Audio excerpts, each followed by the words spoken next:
Hello and welcome to my presentation today about the art of educated algorithmic guessing with the package GFun in Maple at the Maple Conference 2021. My goal today is to show you the package GFun and to explain that it is very useful in various areas of mathematics and even more, in other sciences. I will start with a few slides and then I will switch to a Maple worksheet where I will show you how to use GFun really in practice. Let's start. First, as a motivation, I want to start with some sequences where the goal is to guess the next sequence. This will be somehow the main or the actual topic or idea of the whole talk. First, we see a geometric sequence. Obviously, we recognize the powers of 3. So the next element is very easy to deduce, is the 729 in this case. And the general formula is also clear. The next example is already a bit more difficult. Looking into this, we notice that the increments increase linearly, therefore we expect a polynomial of degree 2, and indeed it is not very difficult to find it in this case and to deduce the next element.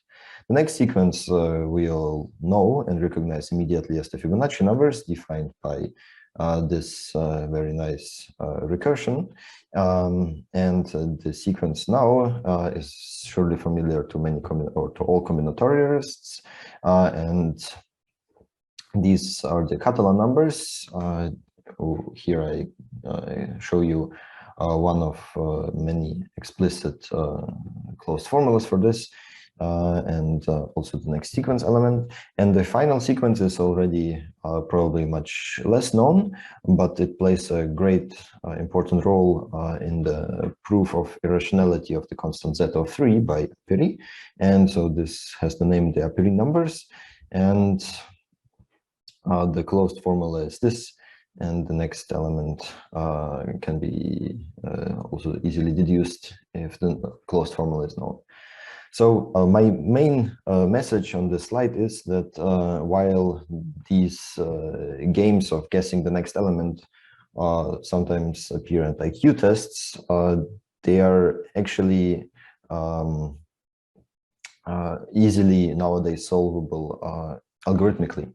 So there are efficient algorithms for not only guessing the next element, but really finding the closed formula, or at least a recurrence relation defined by the sequence, and really explain the structure of the sequence. And this I will try to explain today. But before, so let me also mention that sequences are really important in various disciplines all over mathematics and not only. So here I just list a short, surely not complete list of various mathematical disciplines where sequences surely play roles. Obviously, in analytic combinatorics, here I picked one example, not claiming that it is the most important or that it is the most striking, but rather just really explaining what I mean by sequences appearing in these areas. There is algebraic number theory, as I already mentioned, irrationality proof of set of 3, and of course many others. In analytic number theory, the prime numbers are studied very heavily, as they form obviously a very nice sequence. We have algorithmic number theory, and the computer algebra deal with sequences a lot.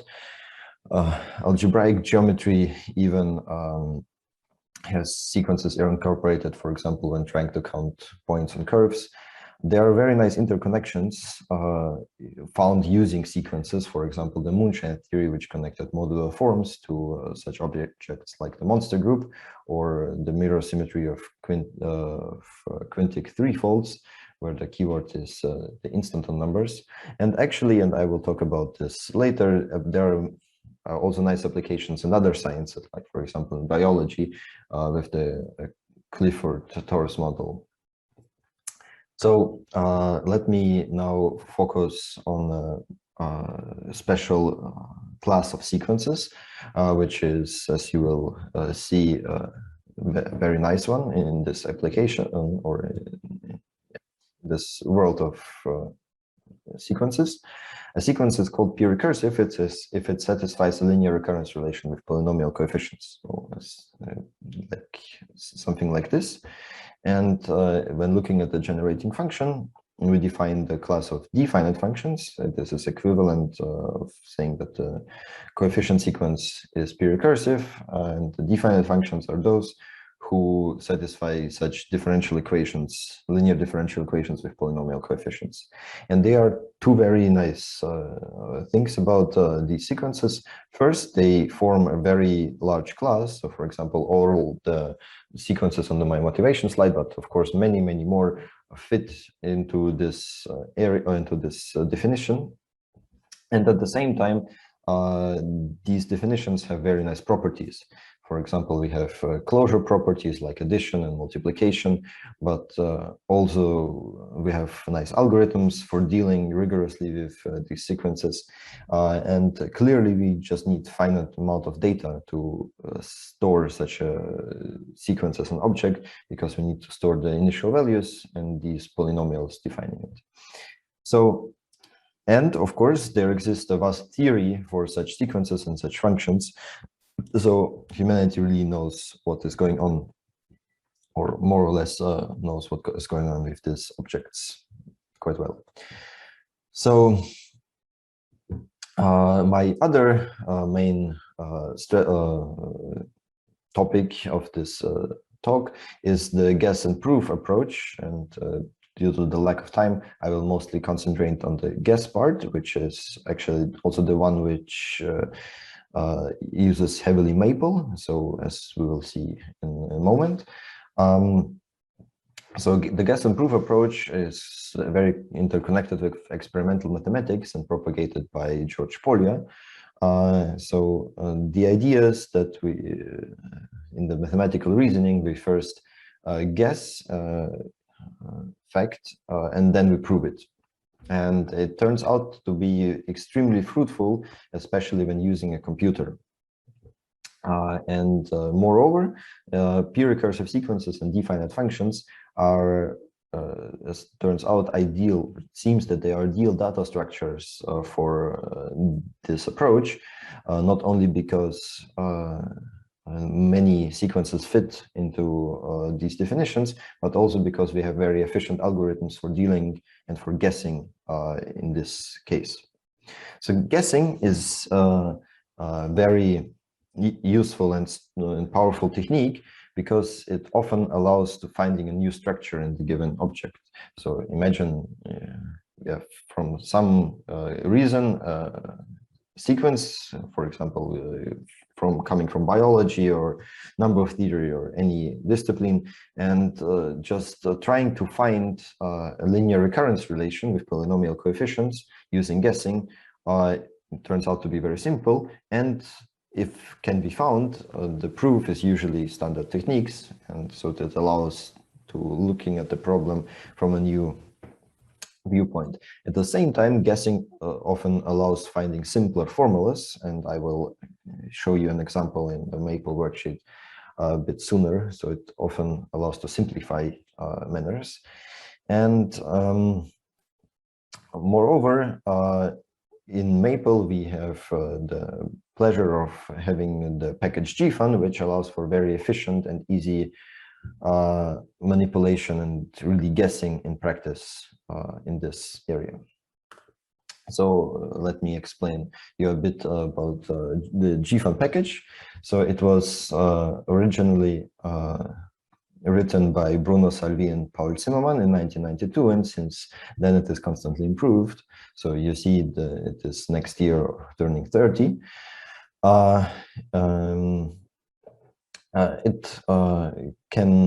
It allows the user to manipulate and work with p-recursive sequences and definite functions, and it stands somehow on three main blocks: the guessing of the recurrence relation and the sequence itself, the rigorous manipulation with closure properties like addition, multiplication, and so on, and the interplay between the p-recursive sequences, and d-finite functions. So recursions and ODEs. It comes in the Maple 2021 with the version 320, just by calling with gfun. We already, as usual, get a list of functions we now may use, and I colored them in respect of these 3 blocks I just explained. Let me also mention that the newest version is 384 and is available on Bruno Salvi's website. Of course, for free and easy to install. So now I will switch to my Maple worksheet, where I will explain to you first some toy examples, mainly those we had in the motivational slide, but also 2 real-life, so to say, examples. The first one connected to the biological model of a cell and proving uniqueness of these shapes, and also a number of theoretical examples due to Zagier and sequences. Okay, now in the Maple worksheet, as mentioned, I will first explain you the usage of some of the functions in gfun on some toy examples, and then on real-world applications, so to say, connected to recent research. So I will be using the gfun version 3.83, which you can easily download on Bruno Salvi's website.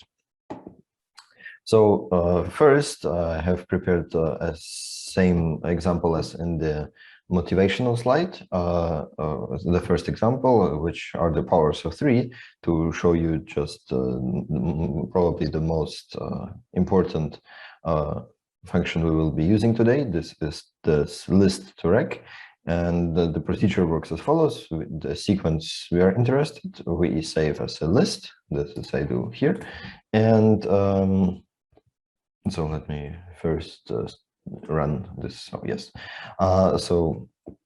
Then this function tries to guess a linear recurrence relation of polynomial coefficients satisfied by the first terms we gave it to it. So, and in this case, the algorithm finds this recurrence relation, which is indeed the one we expected. So the next term is 3 times the one before. So let us ignore this for today. This just means that it was trying to find an ordinary differential, ordinary generating function, and not the exponential generating function. The next, what we might do is use this function rec to diff egg, and this function from gfun takes as input a linear recurrence relation like this one, and outputs a differential equation for the generating function, which in this case is not very interesting because it is just a rational function. And I also show in this simple example that we could immediately, in this simple case, try to guess the generating function directly using this guess gf and our list as input. For the second example, we do the same. We have this list of elements. We apply list to rec, which correctly finds our recurrence relation, meaning coming from this polynomial. And again, we can convert it into a differential equation, and or also equivalently to solving this differential equation, we could immediately try guess gf, which finds the generating function clearly coming from the same polynomial. So this is very easy.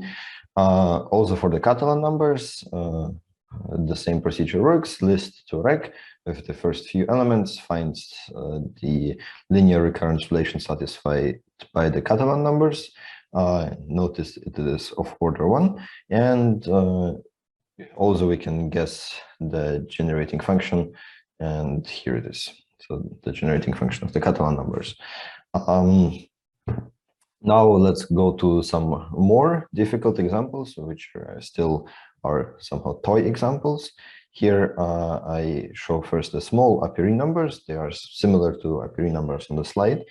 but they somehow fit this story a bit more. So this is the list of elements, and again, we apply list to rec to this list, and here, first time we find a linear recurrence relation of order bigger than 1, in this case of order 2. And now, again, as usual, we can transform this recurrence relation into the differential equation. And notice how fast this works on a regular laptop. So yes, it is really very easy to use in practice. Here I want to say that we could also have used this function from GFUN called list to diff_eg, which tries to guess the differential equation immediately. And we see it is, in this case, it doesn't have to be always, but in this case it is the same, guessing the recurrence relation and then deducing the differential equation from it, or just immediately guessing the differential equation. And in this case, because it is a differential equation of order 2, we can even solve it explicitly in terms of some special functions, in this case, the Hoyne general function, Hoyne G. And another example is the Algorithmic numbers. Again, here are some first terms of the sequence. And if I try to guess the linear recurrence relation, it works almost immediately. And if I now transform this into a differential equation, we get this differential equation. But here, for the first time, just finding the generating function does not work directly, because solving this differential equation is not a straightforward thing to do. Actually, we can do this by some clever manipulation of this differential equation, and then one can prove that the solution is actually given by this function. Now, since I've already found it, it is very easy to check. Just plugging in this function into this differential equation, it proves that it is indeed a solution. Yes, so these were some toy examples, and now let me explain to you some more application from recent research. First is the Conhem model in genus 1 and the proof that it has a unique solution. So the story goes as follows. There is a goal, which is about predicting and actually more explaining the shapes of biomembranes, for example, blood cells. And the mathematical model is already very old, by Canham's influential paper from 1970, where he proposed the following model for a given genus G. To explain this shape, we are looking for the surface with a prescribed area and volume, which minimizes this so-called Will-Moore energy. And an approach of Yu and Chen from 2020 for genus 1 was the following. They tried to prove that the solution is actually unique to this problem in this genus, and they define these two functions A and V, which of course come from some other explanations, which I don't have enough time to talk about, but let's just accept it. So they define these two functions, and then they define the weighted ratio, say they call it ISO, as following. So V divided by A to the power 3 halves times some constant. And their main theorem is that this model in the genus 1 case has a unique solution if this function is monotonic, and it looks monotonic, which they did not manage to prove. But this can be again rephrased as the following. If we look at the logarithmic derivative and then the numerator, we get some expression like this, and this turns out that this function is monotonic if these the Taylor sequence, or the coefficients, the Taylor coefficients of this function, the first few terms are given here, are only positive numbers. And so this comes ultimately down into studying this sequence. And this is a good example for me because it shows very nicely how such biological model can be transformed to the study of a sequence. And indeed, this can be studied with GFAN. And if we first try it with a few terms, then it does not find anything, because as we will see, the recurrence relation is actually more complicated. But indeed, if we try with more terms, as you see here, so let me run this. Yes. So yeah, it does not find. And if we try with more terms, then it finds this ugly-looking recurrence relation. But indeed, this was proved by Yu and Chen, and this was also enough for Steven Meltzner and Mark Metzeroba less than 1 year later for proving that this sequence has only positive terms, just by very cleverly using, of course, algorithms analyzing this recurrence relation. Also, let me mention that there is a different approach. For this, also using GFAN, we might investigate directly these two functions A and V, which were used in the definition of ISO. And if we look at the coefficients of them, we can try to guess the recurrence relations of A and V. And indeed, it turns out, this is not a proof yet, but this is a valid guess, that the recurrence relations for these coefficients are much simpler. And indeed, this can be proven. And then transforming this into differential equations, we find these differential equations, and they can be actually solved explicitly, like I do now. And this then yields, after proving all these guesses, to the following theorem, that this function ISO can be described explicitly in this form.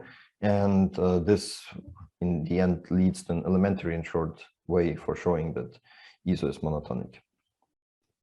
So another application of GFAN is the following. It comes from number theory, and it is from a paper of Zagir in Arithmetic and Topology of Differential Equations. Very nice survey paper from 2018, where he considers this recurrence relation with some initial conditions. And then he asks, given this definition of a Pohammer symbol, for pairs U and V, such that for all integers, and this expression here is an integer for some integer W, non-zero, of course. And indeed, he and Yang could find one example of such a pair. It's 3/5 and 4/5 in this case. And also there is another example found by Dubrovin and Yang. And just let me shortly show you that using GFAN, we can easily find a recurrence relation for these numbers A, just by defining the recurrence relation for C. So here I show that the two examples really look like integer numbers, like integers. And yes, there are two ways for showing the recurrence relation for the numbers AM. One is using the closure properties. As we saw, A is defined by the C's and multiplied with Pohammer symbols. So this can be easily done by this code, just by using rec times rec. It is the closure property from the recursive sequences, and this yields this recurrence relation for the number A's, and this can also be transformed to the differential equation, of course. On the other hand, we could also apply guessing by computing, in this case, 20 elements of this sequence of the numbers A, and applying the function from the beginning, list to rec. And the interesting thing, what happens here is that our guess is actually much smaller than what the closure properties yielded. It turns out that both are correct, but since this is smaller, we will stick with the guess, and if we can prove it, of course, using standard techniques, one can prove this. And in this case, this is very nice because the differential equation from this guess turns out to be of just order 2. And this differential equation we can solve contrary to the one before. And this gives them an ugly looking expression, but analyzing this expression, one can conclude that the generating function of the numbers n is actually an algebraic function, which was an open question until recently. So yes, now let me come back to the slides and just finish with some key points about this presentation. So here are the main takeaways of my today's presentation. First, I wanted to emphasize that sequences are ubiquitous in many mathematical disciplines, but also in various sciences and interconnections. That secondly, that guessing allows finding structure in sequences and simplifying expressions, like I showed in the Maple worksheet. And finally, and probably most importantly, that GFUN makes guessing very easy and also efficient. Thank you for your attention.